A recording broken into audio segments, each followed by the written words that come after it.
मैं प्रदेश महामंत्री आदरणीय सिद्धू जी से और आदरणीय सिद्धार्थ अवस्थी से अपनी बातों को संबंध करता हूँ और दो बातें केवल कहना चाहता हूँ। मोदी जी का सीधा सा एजेंडा है कि गांव की इकोनॉमी कैसे बढ़े, गांव का किसान कैसे समृद्ध हो। जो 135 करोड़ का हमारा बाजार है, इसमें ताकत कैसे डेवलप हो। अगर गांव का किसान मजबूत होगा तभी हमारा उद्योग भी डेवलप होगा, इंडस्ट्रीज भी। हम प्रोडक्ट बना दें और किसान के पास में क्रय शक्ति न हो तो कैसे काम चलेगा। तो हम चाहते हैं, मोदी जी चाहते हैं, हमारी सरकार चाहती है कि गांव का किसान, खेत का खलिहान और हमारी गांव की इकोनॉमी सब डेवलप हो। ये मोदी जी का एजेंडा है। लेकिन चूंकि मोदी जी की लोकप्रियता देश से लेकर और देश के बाहर तक बहुत तेजी से बढ़ रही है, सारे विपक्षी दल घबराए हुए हैं, साम्यवादी ताकतें लगभग देश में नकार दी गई हैं, कांग्रेस शून्य की ओर चल पड़ी है। ऐसी परिस्थिति में इस सब ने एक एजेंडा बनाया है कि मोदी जी को कैसे रोका जाए, भारतीय जनता पार्टी को कैसे बदनाम किया जाए और किसानों को गुमराह करके कांग्रेस शासित राज्यों से लोग किसानों को बुलाएं ये कह करके कि हम आपकी लड़ाई लड़ेंगे, और लड़ाई की दिशा मुड़ गई आतंकवादियों को, उनको छुड़ाने के लिए, नक्सलियों को छुड़ाने के लिए, खालिस्तान की मांग को लेकर आंदोलन की दिशा भटक गया है। और अब चर्चा किसानों की समस्याओं को न लेकर के आतंकवादियों को छुड़ाने पर हो रही है। लोग काले कानून की बात करते हैं। मैं उनसे पूछना चाहता हूं कि इस कानून में काला क्या है। बार बार हमारे कृषि मंत्री जी पूछ रहे हैं, बार बार सरकार पूछ रही है, हमें आपको काला बिंदु दिखाइए। जो बिंदु आपको काला लग रहा है, सरकार उसको बदलने को तैयार है। जो बात किसान के हित में आप बताइए, हम समाहित करेंगे। लेकिन कानून काला सिर्फ इतना कह देने से काम नहीं चलेगा। आप काला कहाँ है इंगित तो करके बताइए। सोच काली, जो आंदोलनकारी ताकतें बैठी हुई हैं, जो किसानों को गुमराह करके ले गई, सोच उनकी काली है। सरकार की सोच नहीं काली। सरकार का तो एजेंडा और सरकार की सोच देश हित में है, किसान हित में है, और किसानों के लिए कल्याणकारी कार्यक्रम जो लाया गया है ये हर हाल में लागू किया जाएगा।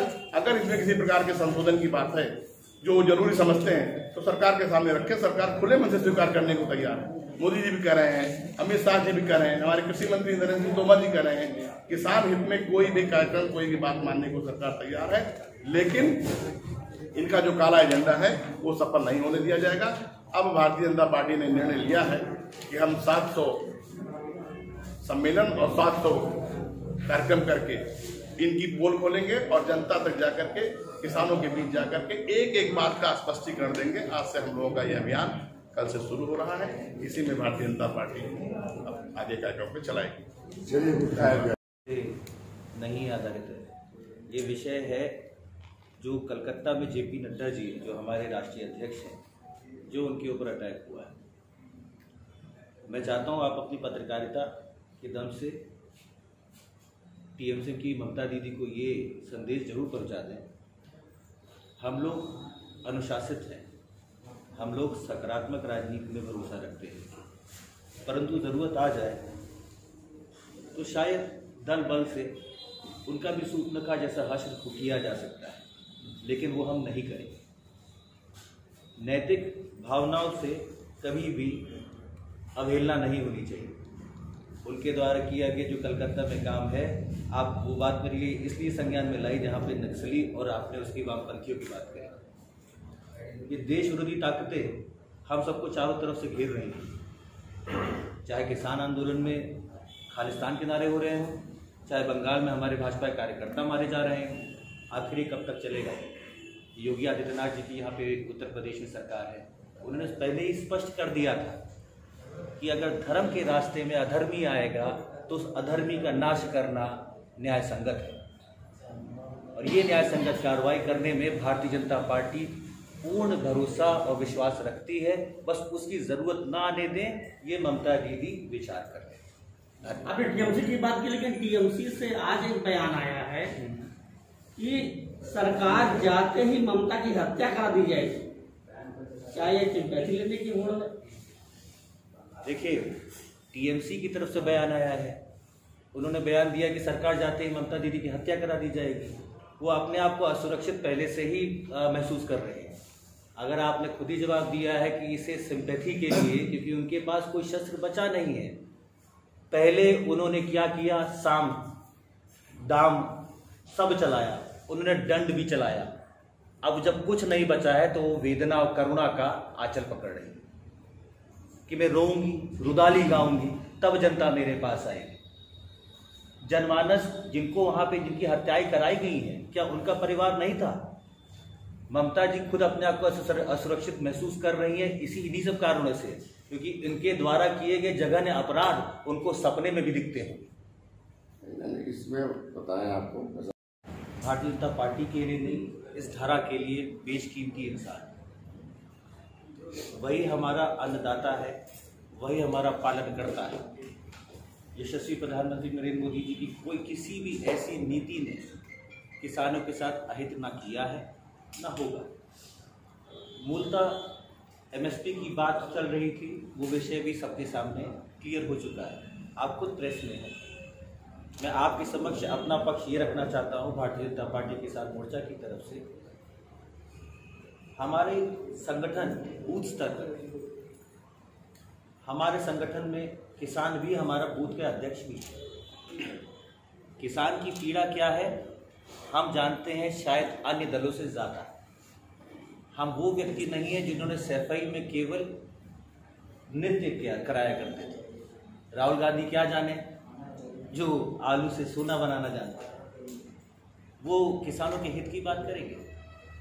अगर किसान हित में कोई निर्णय ले सकता है तो प्रधानमंत्री यशस्वी नरेंद्र दामोदर दास मोदी और एवं संगठन के नाते मैं आपको आश्वस्त कराना चाहता हूँ, बाराबंकी जनपद ही नहीं अपितु संपूर्ण विश्व इस बात से जानता है कि हाँ, नरेंद्र मोदी जी का जो कार्यकाल है उन्होंने अपने आप को स्थापित कर लिया है।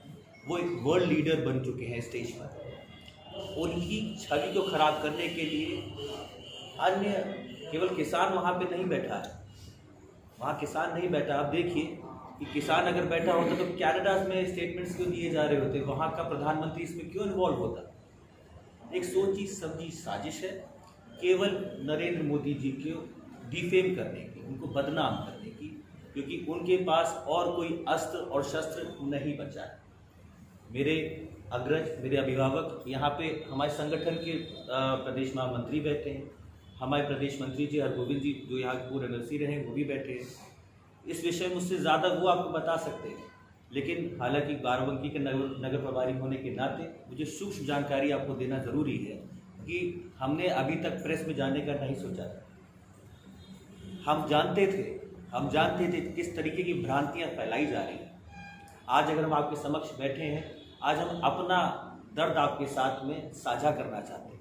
हमने क्या गलत कर दिया? अगर 9 महीने तक हमने फ्री में राशन दिया, क्या हमने वो गलती कर दी? कोरोना कालखंड में हमने जनता के साथ, जनमानस के साथ खड़े रहे, क्या वो हमने गलती कर दी? या फिर गलती हमने ये कर दी कि हाँ, कोरोना काल में जब किसी के पास में पैसे नहीं हुआ करते थे उनके पास में पैसे भेजने का हमने दायित्व निभाया? क्या हमने ये गलती करी? आज किस तरीके का भ्रांतियां फैलाई जा रही? आप लेखनी में, आप चौथा स्तंभ, आप सच को प्रकाशित कर सकते हैं। सत्य क्या है, प्रत्यक्षम किम प्रमाणम, आप वास्तविक तरीके से जानते हैं। मैं अपनी भाषा को विराम देने से पहले मैं निवेदन करूंगा प्रदेश महामंत्री जी से कि वो इसमें आपको पूरी संपूर्ण तरीके से भी आपके सवाल वो जानकारी दे सकते हैं। नक्सलियों ने और देश विरोधी ताकतों ने हाईजैक कर लिया है। कल कृषि मंत्री की बैठक में भी यह लोग पहुंच गए थे। साहस इतना बढ़ गया है, क्या किसान मोर्चा इन पर कार्रवाई करने की भी बात करेगा?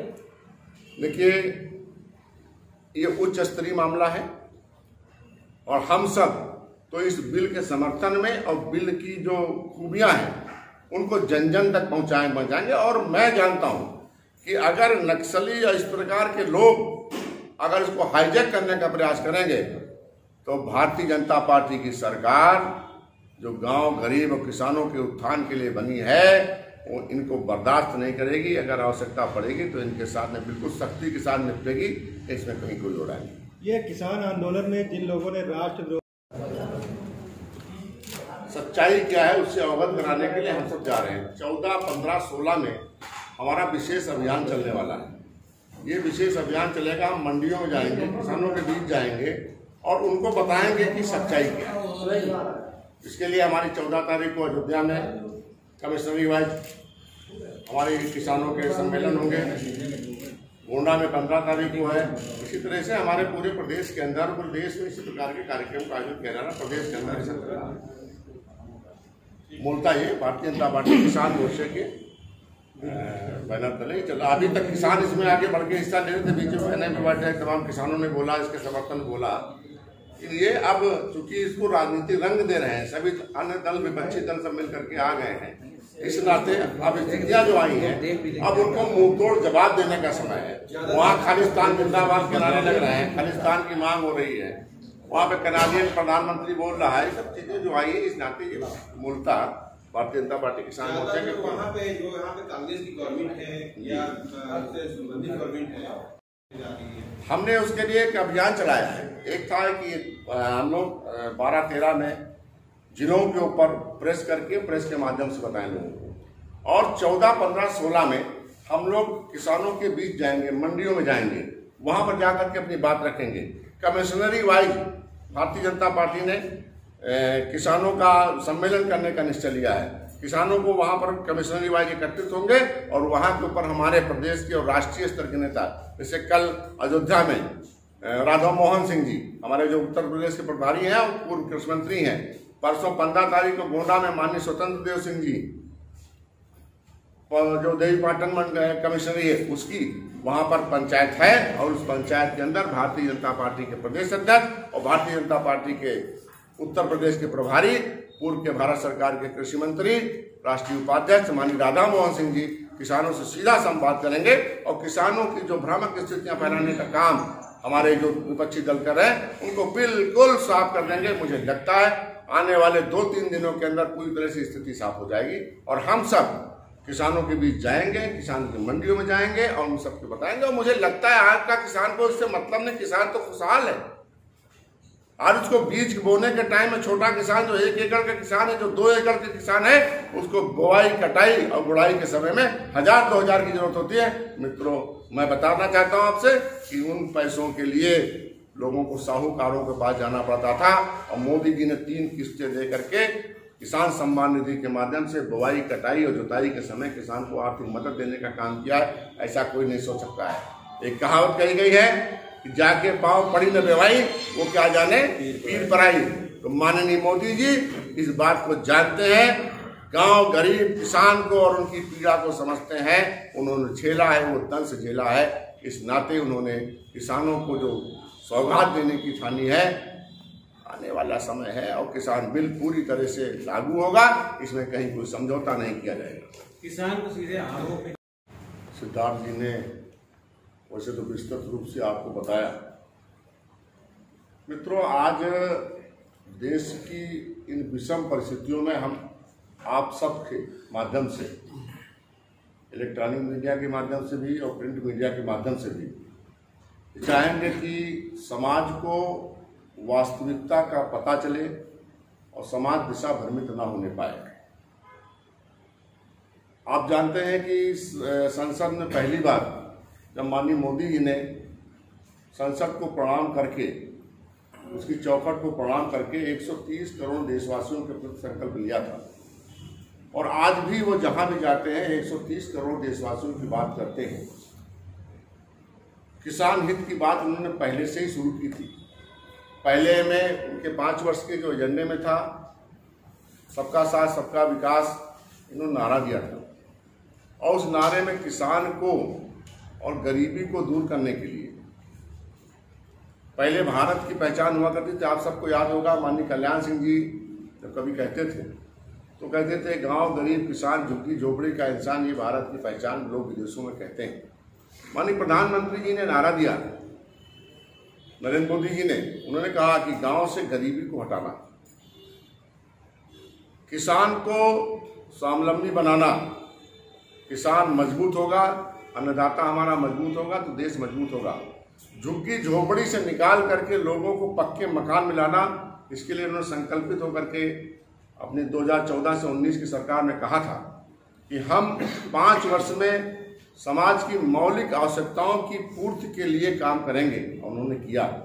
मौलिक आवश्यकताओं में गांव में बिजली, सड़क, पानी, रहने को मकान और जो हमारा किसान है उसकी व्यवस्था सुनिश्चित करके 11 सितंबर को सन 11 सितंबर 2019 को माननीय मोदी जी ने एक क्लिक 2018 में एक क्लिक किया था गोरखपुर से, और वहां से उन्होंने सारे किसानों को सम्मान निधि भेजने का काम किया था। तब भी ये विपक्ष के लोग बौखलाए थे, और मैं तो नाम भी ले लेना चाहता हूं। जो विपक्ष के लोग हैं जिनको आप सब लोगों ने बड़े प्यार से पप्पू का नाम दिया है, वो तब भी बौखलाए थे, क्योंकि किसानों को जो पैसा दिया जा रहा था उसको सम्मान निधि, आतंक निधि किसके पास होती है? सांसद के पास होती है, विधायक के पास होती है।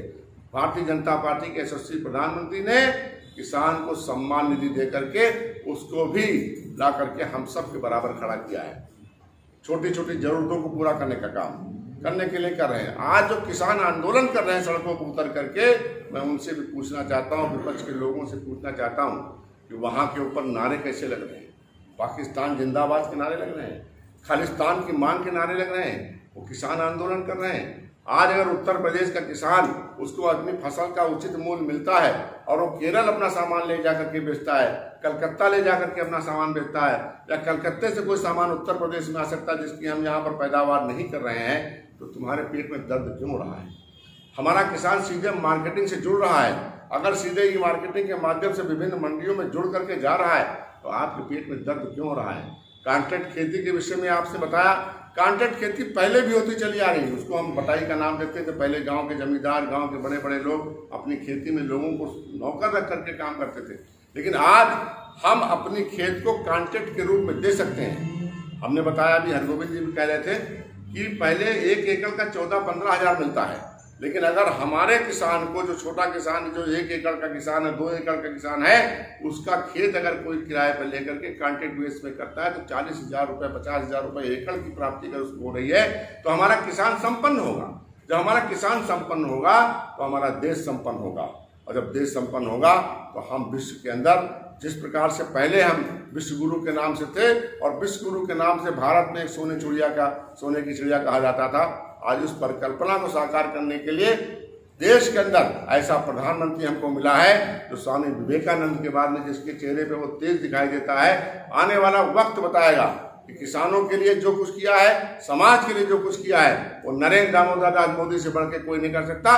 और कंधे से कंधा मिला करके जिस प्रकार से उत्तर प्रदेश के मुख्यमंत्री आदरणीय आदित्य योगी नाथ जी उनका साथ दे रहे हैं, निश्चित रूप से आने वाला समय हम सब के लिए बहुत यादगार होगा। मैं कहना चाहता हूं आप सबके माध्यम से कि किसान बिल के समर्थन में हम सब उतरे और हम सब बताएं, कहीं पर किसी किसान को कोई दिक्कत नहीं है, किसी को कोई दिक्कत नहीं, किसी व्यापारी को कोई दिक्कत नहीं। चंद लोग, ऐसे लोग जो देश के साथ में एकजुटता नहीं दे सकते, समाज को एकजुटता नहीं दे सकते, ऐसे विध्वंसकारी तत्व जो हैं, ऐसी पार्टियां जिनकी मानसिकता इस राष्ट्र से अलग हट करके है, वो विदेशी इशारों के ऊपर काम कर रहे हैं। मैं आप सबके माध्यम से कहना चाहता हूं, समाज को बताना चाहता हूं कि विदेशी, जो कि आज कर्नाटक के प्रधानमंत्री को बोलने की क्या जरूरत है? विदेश के लोगों को हमारे देश के किसानों के विषय में बोलने की क्या आवश्यकता है? इसका मतलब है कहीं ना कहीं से विदेशी फंडिंग इनको की जा रही है, विदेश के इशारे पर ये सब काम कर रहे हैं, इसलिए इनका मुंह तोड़ जवाब देना चाहिए। किसानों का हितकारी बिल जो आया है, मैं मोदी जी को धन्यवाद देता हूं, उनको बधाई देता हूं। ऐसा बिल विश्व के अंदर कोई भी देश नहीं ला सकता था। जिस प्रकार से किसान की आय को दुगुना करने के बजाय तिगुना करने की स्थिति आई है। आज धान खरीद के बाद आप ले लीजिए, अभी परसों माननीय मुख्यमंत्री जी का बयान आया कि 5 गुना अधिक धान खरीदा जा चुका है। और आज भी आप बाराबंकी में देख रहे हैं, जहां पर भी आवश्यकता पड़ रही है, आज बाराबंकी शहर के अंदर 3-3 कांटे चल रहे हैं, 3-3 कांटे चल रहे हैं। कहीं पर भी धान क्रय केंद्रों पर किसी प्रकार के घटतौली या किसी प्रकार का उत्पीड़न की जानकारी मिलती है, भारतीय जनता पार्टी का कार्यकर्ता, हमारे प्रशासनिक अधिकारी बिल्कुल सजगता के साथ में लगे हुए हैं। कहीं पर हम किसानों के साथ में कोई भी अनदेखी नहीं करेंगे, किसानों का कहीं पर रहित नहीं होने देंगे। इस बिल के माध्यम से हम किसानों को हर तरह से संपन्न करने का काम करेंगे। किसान मोर्चा जो भ्रमित किसान है